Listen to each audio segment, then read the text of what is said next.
There's things you don't even worry about, that you don't need to worry about at that level. Do you know what I'm saying to you? Yeah. At that level, when you start worrying about the 3-year, well, I should have a commercial agent. No, you shouldn't. You never even done a fucking triple run. You'll shit your pants in a fucking commercial audition. You will shit your fucking pants. I know when you're ready for a commercial. You'll know it. When you go up there and you're going to an audition and you fucking read and your hand's shaking. I know. You know how many times that happened to me? At the Sopranos callback, the 3rd time. First season. Oh, wow. You should have heard it. You thought it was a fucking hurricane on CNN. You know, when you go into an audition, you have to have the sides of you to base you. Even if I was off book, I'd always have something to base me in those days. That's how I was taught. I can't tell you how many. What's the movie with Will Smith and the other guy? Rona Crest. She was huge when I started. When you got read by Rona Crest, oh shit. That's like Clint Eastwood and shit. I remember one time, it was like a fan was off in the room.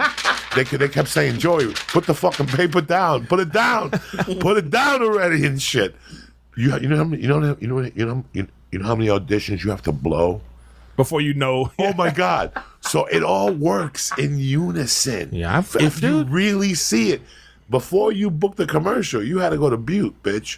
And that half hour that you didn't have, you just earned that commercial. Going to an acting class. Yeah. Going to all, you know. It's crazy what the pattern is. And I hate when people try to move ahead of it.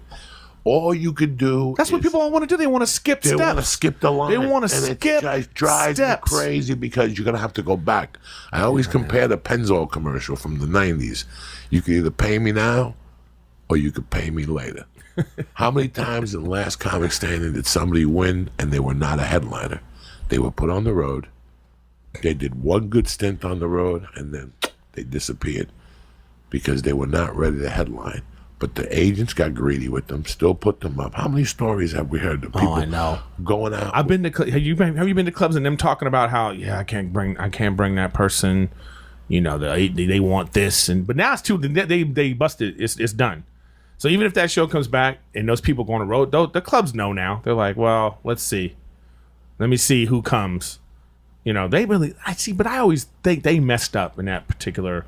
NBC did not have enough respect for that show. If they did, this could have been a different thing. Like American Idol, what legitimizes American Idol is when the person that wins goes on to do a record contract and a song comes out. So if you're NBC and you have the Last Comic Standing, you're supposed to take that person and throw them on a sitcom. Make them a star. That's your net. You could do it. It's your network. Give them a 5-episode arc on Law and Order. Make them a star. But they just throw them to the wind. Oh, we did this thing and now it's over. So America's been watching and now they're like, well, I thought that was you made it seem like this was an important thing. That's where they messed up. That show could still be going on today. It could be like a hit. It could be great for comedy if they would have done that. Like if the winner gets a development deal and they have their own sitcom that comes out that year, you know, they easily could have done that. But nope. It's just like they canceled the show 1 year before the final. Before the finale, they canceled the show. So, well, it's interesting because I'm at a place at 6 months that even like 12 people sounds exciting to me because I'm doing it for old comics. But you were talking about people wanting to jump the line, but it's a weird industry where we don't really have this information. Like, I understand that, like, it's a little bit jumping the line, but how are you really supposed to know? Like, I know I'm not a headliner, but in my head, I'm like, oh, maybe I could do a triple run. But you're like, no, you're at least a year or two away from a triple run. Well, I'll say there's no right or wrong way. It's all about the work ethic that you put into it. Like, times have changed now, and the old school heads got to realize this. Like, for instance, if somebody got an Instagram following and they've done their little funny videos and they've gotten millions of followers now and they want to start doing comedy, that's their open mic now. That's their process to get on stage, and it's valid. Okay? When people complain about Instagram people or YouTube people, I always say they're just better at Instagram than you. If you were good at Instagram, you'd have 1 million followers too. So nobody wants to go to open mics. Open mics suck.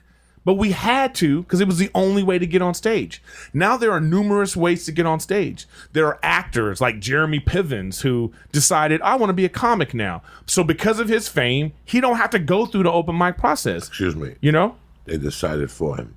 But He sexually harassed chicks, and now he's on the road and shit. but either way, And again, that's a mistake. So he wait a didn't have to second. go through the. I'm he- going to put a guy who's crazy over pussy on the fucking road. You know what I'm saying? Like Well, we'll see it's what- like, remember for years, whenever a player would fuck up, they send him to Miami. Really? yeah.